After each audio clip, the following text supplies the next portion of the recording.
அனு அவர்கள் உங்கள் மத்தியில் பேசுவார். ஹலோ, இருக்கீங்களா? இருக்கீங்களா இல்லையா? அப்ப சத்தம் சத்தம் சத்தம் ஒரு வாட்டி என்ஜாய் பண்ணிட்டு இருக்கீங்களா இல்லையா?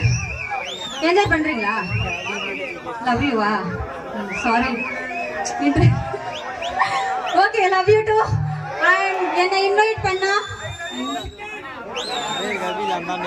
லவ்லி பாய்ஸ் ராசு அவங்களுக்கு அண்ட் என்னோட அன்பு ஆடியன்ஸ் அண்ட் இந்த ஊர் பொதுமக்களுக்கு மனமார்ந்த நெஞ்சார்ந்த நன்றி தெரிஞ்சுக்கிறேன். என்ஜாய் பண்ணிட்டு இருக்கீங்களா இல்லையா?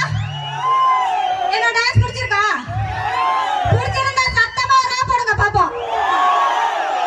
Thank you so much. இந்த ஒரு என்கரேஜ் எப்பவுமே எனக்குமே இருக்கணும்னு சொல்லிட்டு எல்லார்கிட்டயும் ஒரு அம்பல் ரிக்வெஸ்ட்